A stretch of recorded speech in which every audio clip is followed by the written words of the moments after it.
I was born angry and loud. The doctor said it.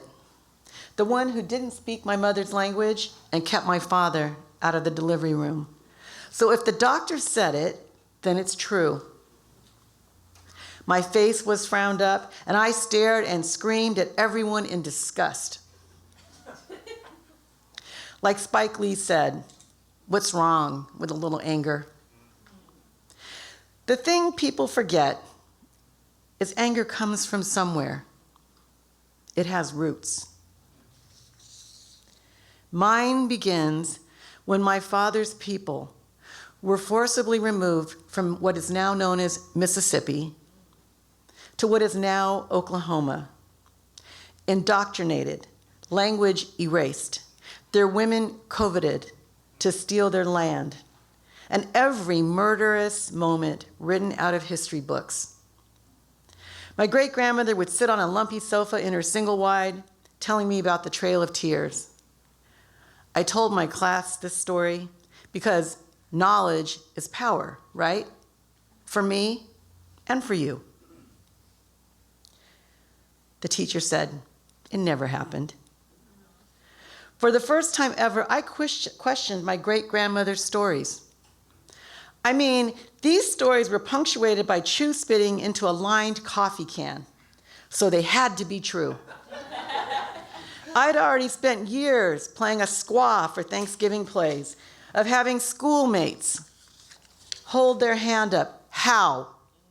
How? How? As if that meant something, calling me half-breed. Of the only other native girl in my class whisper, be quiet. Beyond shame, I questioned reality. My father's family left Oklahoma after a secret uncle, cousin, brother was lynched for supposedly stealing a horse. My father said, that's what happened back then. He became an asterisk, way at the bottom of someone's memory, until they died. Then he became an ancestor whose name I cannot call, cannot name for my own Black Yonsei Chata children. After Tulsa and Uncle, during the Dust Bowl, when parched ground seeped into homes, filling babies' noses, my elders' lungs, this part of the family, my father's part, crossed railroad tracks, highways, state lines, fencing running hundreds of miles until they reached places Steinbeck romanticized.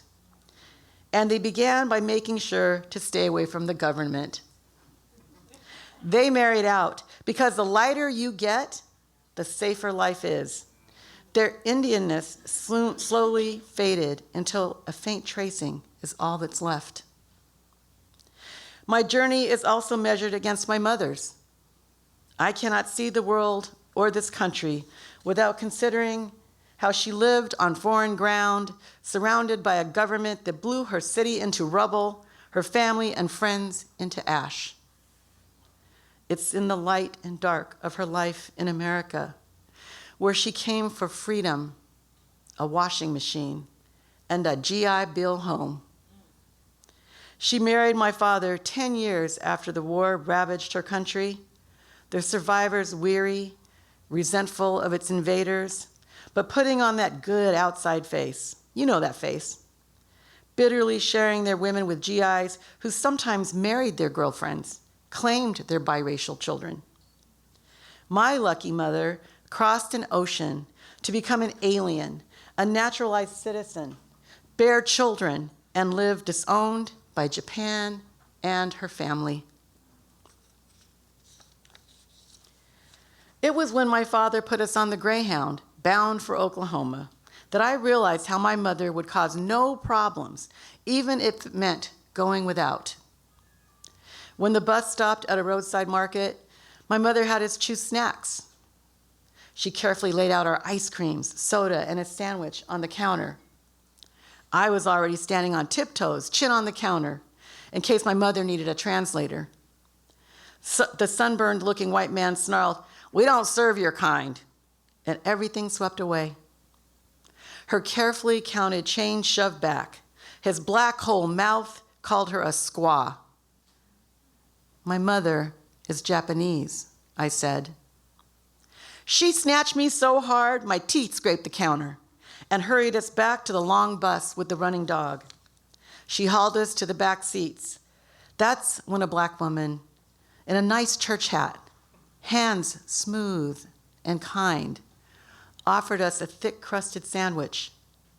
Another woman, hair braided on top of her head, cheekbones like my father, offered my mother sweet tea. My brother cried.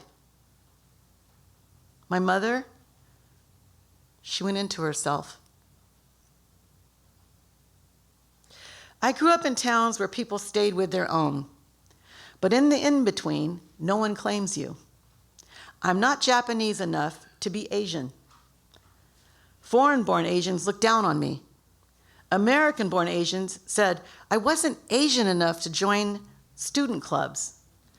I wasn't Indian unless I lived on a reservation. I floated all around, unmoored and unseen. I realized, wow, I'm never enough. And that's when I got louder. That settler colonizer mentality is ingrained in everyone, so anger has been percolating for hundreds of years. Truth is, America breeds anger, then blames the colonized when anger erupts, loud and real, sometimes violent. So today, I exist in fight or flight, ready to battle, avoiding men who say I'm exotic, touch me, uninvited. I witness a government that revises history, erases parts that make them look bad, absorbs the remnants of people they've literally wiped out. I thrive even when educated white men ask me if I'm an immigrant and speak to me as if I'm a first grader in ESL classes. I take up space without asking for permission. A professor once noted her blonde bob bobbing. She could understand my uncomfortableness when I questioned using a textbook where all the families look the same. In front of the class, I say the uncomfortableness comes from sociologists like her being unable to reckon with my existence. Yeah, I did that. I survive in a place where girls are unsafe, even from their own relatives. Yet I'm here. I plant myself in ground, welcoming me home. Ancestors whispering in song for me to root. Zora Neale Hurston's words remind me, if you are silent about your pain, they'll kill you and say you enjoyed it. So I stay loud. I am America. I am from this land's original people who broke away to survive. I am from a woman fractured by war who traveled across oceans to escape destruction for love and for hope. I am America.